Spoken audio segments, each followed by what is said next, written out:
Biju. Hello റാണി ചേച്ചി. ഒന്ന് ഇങ്ങോട്ട് വാ. ഞാൻ പണിക്ക് പോകാൻ നിൽക്കുകയാണല്ലോ. പണിക്കൊക്കെ എനിക്ക് പിന്നെ പോവാം. എനിക്ക് ആകെ ടെൻഷനാണ്. ആയിക്കോട്ടെ ആയിക്കോട്ടെ, ഞാൻ പെട്ടെന്ന് വരാട്ടോ. എന്തായാലും ആയിക്കോട്ടെ ആയിക്കോട്ടെ. ബിജു, രാവിലെ മാധവായിട്ട് പുറത്തേക്ക് പോയതേ. ഇപ്പം ഫോണ് വന്നേക്ക് മരിച്ചു എന്നും പറഞ്ഞു. എനിക്ക് ഓരോട് പറയാനാവുന്നില്ല. ഞാൻ എന്താ ചെയ്യണേ? ഒരു വെള്ളം പോലും ഇതുവരെ കുടിച്ചിട്ടില്ല. എന്തെങ്കിലും ഒരു വഴി കാണ്. ഞാനും എനിക്ക് അവിടെ പോയി പറയാനാവില്ലല്ലോ. എന്താ ചെയ്യാ? ആരെങ്കിലും വിളിക്കേ, എന്റെ സ്നേഹിതന്മാരെ ആരെങ്കിലും. ഞാൻ ഇവിടത്തേക്ക് ഒരു തേങ്ങ വരക്കാർ വരുന്നുണ്ട്. ഞാൻ ഓരോ ഒന്ന് വിളിച്ചോട്ടെ. വിളിക്ക്. ഹലോ. എന്താ ബിജു? ജിത്തേട്ടാ, നിങ്ങൾ ഇങ്ങോട്ട് തട്ടുപുറയിലേക്ക് തേങ്ങ വരയ്ക്കാൻ വരല്ലേ? ആണ്, ഇന്ന് തട്ടുപുറ തേങ്ങ വരല്ലേ? നിങ്ങൾ എമർജൻസി ആയിട്ട് ഒന്ന് ഇവിടെ പെട്ടെന്ന് ഇവിടെ വരണം. നിങ്ങളൊന്നും പറയണ്ട, നിങ്ങൾ പെട്ടെന്ന് ഒന്ന് ഇവിടെ എത്തിയാൽ മതി. ആണതാ, നാളെത്തി എന്നെ കൊണ്ടാടണം കിട്ടൂല. പിന്നെ ആയിക്കോട്ടെ ആയിക്കോട്ടെ ആയിക്കോട്ടെ. ശരി കേട്ടോ. ഓക്കെ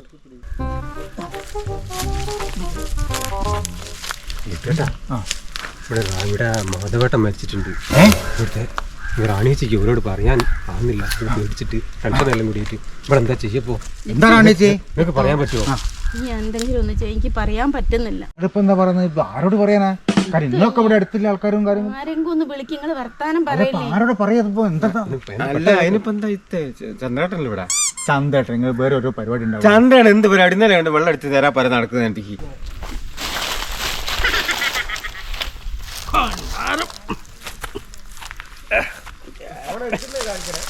ഇതിനൊക്കെ ഫസ്റ്റ് ചന്ദ്രേട്ടനാ കാര്യങ്ങൾ പറയാനോ. വിളിച്ചോക്ക്. ഹലോ ചന്ദ്രേട്ടാ. ഹലോ ബിജു, ഒന്ന് പെട്ടെന്ന് ഇവിടെ വരുമോ? കട്ടക്കാ ഞാൻ റെഡി. ഞാൻ എത്തിന്ന് പറഞ്ഞാ എത്തി. എത്തിയടാ, എത്തി. എത്ര ആളാ ഇവിടെ ഉള്ളു? 1 2 3 4 5. നിങ്ങളും ഉണ്ടോ കട്ടക്ക്? എന്നാ 1 ലിറ്റർ തന്നെ വേണം ചിത്തോ, അല്ലാണ്ട് ഒക്കെയല്ല. ഇവരെത്ര കപ്പാസിറ്റി എന്ന് അറിയില്ലല്ലോ. എന്തെങ്കിലും ചന്ദ്രേട്ടാ, ഞാനിപ്പോ എന്താ പറയാ, കാരണം എന്തായാലും റാണിയേച്ചി തന്നെ പൈസയൊക്കെ നിങ്ങൾ വാങ്ങി വെച്ചോ. ചന്ദ്രേട്ടൻ ഇന്ന് രാവിലെ അറിഞ്ഞു. എന്നിട്ട് നിങ്ങളാരും അറിയിച്ചില്ലേ? ആർക്കും പറയാൻ മടി. ഞാനിപ്പോ എന്താ ചെയ്യേണ്ട ചിത്തേ?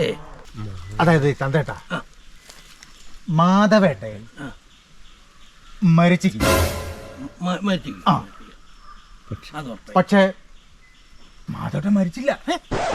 മാധവേട്ടൻ മരിച്ചെന്ന് പറയാ, പിന്നെ മാധവേട്ടൻ മരിച്ചിട്ടില്ല എന്ന് പറയാ. റാണിയേച്ചിങ്ങളൊന്നും മാധവേട്ടൻ മരിച്ചില്ല, മരിച്ചിട്ടില്ല. മാധവേട്ടൻ മരിച്ചിട്ടില്ല എന്ന് ഞാൻ വീട്ടിൽ പോയി പറയാ. മാധവേട്ടൻ പക്ഷേ മരിച്ചിട്ടില്ല. നിങ്ങള് ഒരു തഞ്ചത്തിനും താളത്തിനും ഒപ്പിച്ച് ആടെ പോയിട്ട് സംഭവം പറയണം. ഞാൻ ഒരു തഞ്ചത്തിനും ഒരു താളത്തിനും സംഭവം ഞാൻ ശരിയാക്കിയാ പോരെ? മതി. അത് ഞാൻ അപ്പൊ ഞാൻ എത്തും. എല്ലാ കാര്യങ്ങളും നാളെ പോയിട്ട് ഞാൻ പോയി വരാം. ഓക്കെ.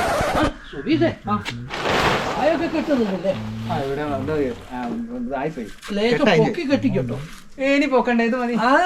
പൊക്കി കെട്ടിക്കോ.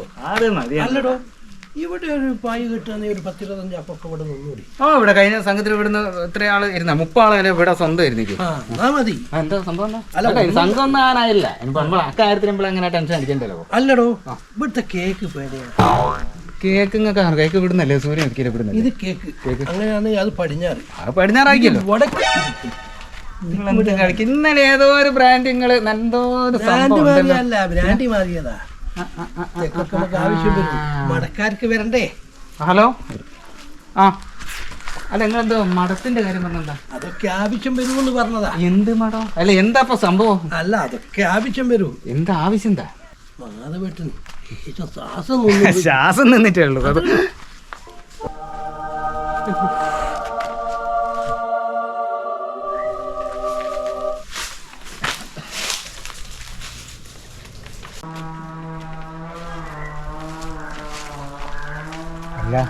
നിങ്ങളിപ്പോ എന്താ പറഞ്ഞ? ഞാനേ മാധവേട്ടന് ശ്വാസൊന്നും നിന്ന് പോയിന്നേ പറഞ്ഞുള്ളൂ. അതേ ഞാൻ പറഞ്ഞുള്ളൂ. അത്രയുള്ളൂ. ജിത്തേ, എനിക്ക് സുബീഷിനോട് കാര്യം ചോദിക്കാനുണ്ട്. നിങ്ങൾ മറ്റൊന്നും ചോദിക്കല്ലേ? സുബീഷേ, ഇന്ന് രാത്രി കുഴിമന്തി ഉണ്ടാകൂടോ? കുഴിമന്തി നിങ്ങളൊക്കെ ചോറാണല്ലോ തിന്നുന്നേ. അതന്നല്ലേ മൂപ്പര് ചോദിച്ചേ കൊല്ലത്തുണ്ടാവും. ഇപ്പൊ ചന്ദ്രേട്ടൻ പോയതിന്റെ വിശേഷങ്ങൾ നിങ്ങളെല്ലാരും കണ്ടല്ലോ. ഇതാണ് പറയുന്നത്, ഒരു കാര്യത്തിന് പറഞ്ഞയക്കുമ്പോ കാര്യബോധമുള്ളവരെ പറഞ്ഞയക്കാൻ പാടുള്ളൂ.